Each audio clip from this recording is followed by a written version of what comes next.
Hello! These are our Chapter 6, Section 4 notes. Chapter 6, Section 4 in our textbook begins on page 171.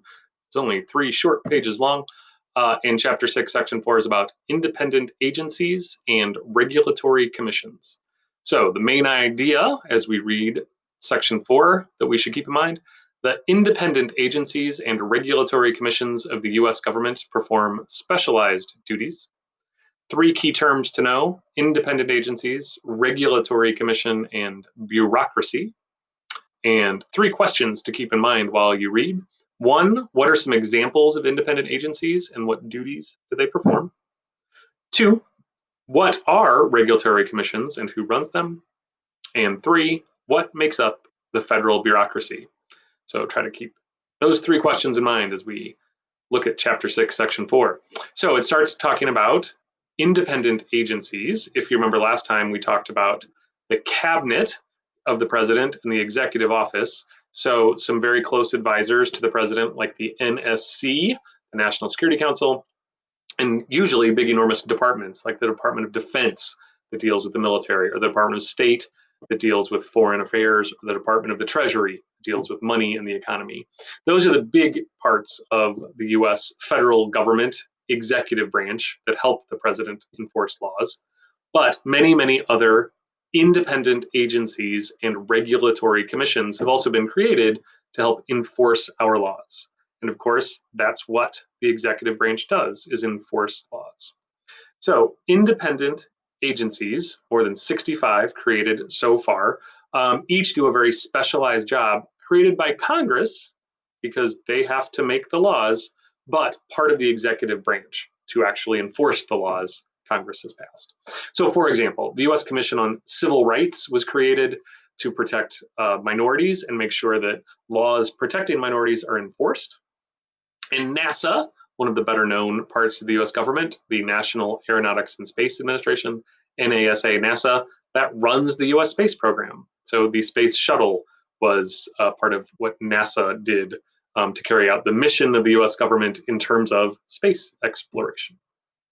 There are many others. The General Services Administration buys everything the federal government buys: paper and paper clips, tanks, although the Department of Defense has a lot to do with military purchasing too. But almost anything the government buys has to go through the GSA, or General Services Administration.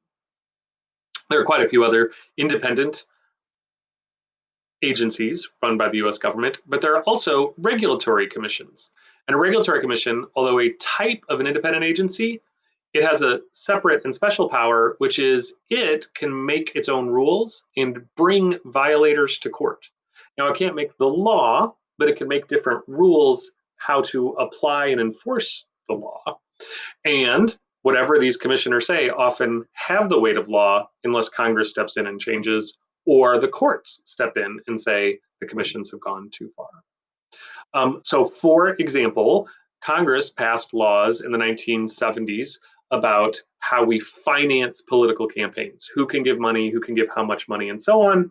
But there was really no body of the executive government that had been established to enforce those laws.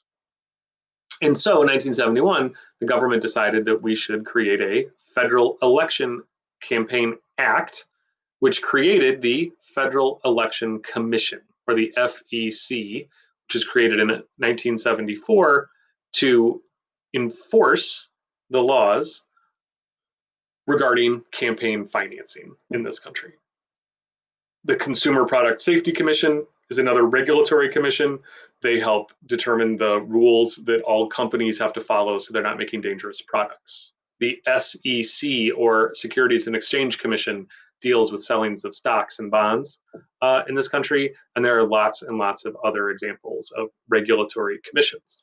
The president gets to appoint the heads of these regulatory commissions, so they have a lot of power there, but the Senate must approve the appointments, like we've seen in other cases, and other executive branch chiefs and other high officials. So the legislative branch has a check on the president's power. And also in regulatory commissions, those are very long terms, sometimes 12 years or 14 years or 8 years. So usually a president cannot appoint all of the regulatory commission heads, only some.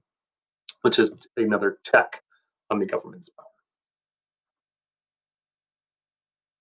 So, Chapter 6, Section 4, and all of Chapter 6 actually concludes then on page 173 with really just a definition of the federal bureaucracy. So, what is the federal bureaucracy? Well, it is all of the employees of all of these agencies, the SEC and NASA, and all of the other agencies discussed, and all the ones we didn't, as well as those of the executive departments, the Department of State and Commerce and Agriculture and Energy and all of the rest. Almost 3 million people who work for all that branch of the federal government make up the federal bureaucracy. And this is a chart that shows the number of employees that in 1950, the total employment of government employees at all levels throughout the United States over time, and the increasing number of people who work for the government, and in particular, the federal bureaucracy, which is quite large and involved in many areas of daily life. Many people complain that the regulations, that the bureaucracy, that it's all very confusing. And sometimes people have to fill out lots of different forms and stand in long lines. Although it's not part of the federal government, people often complain about the state government's role in driver's licenses. And driver's license facilities are often called an example of bureaucracy, and how slow things can go and how many forms you have to fill out. However, many people would argue that the complexity of modern life requires a complex government to oversee and carry it out and help us all stay safe. So that is a little look at the federal bureaucracy, especially the parts of the bureaucracy that are independent and regulatory agencies and commissions. So that concludes Chapter 6 notes. All 4 sections, that is the executive branch entirely, from the president to every employee who works for the president in all the different executive branch agencies.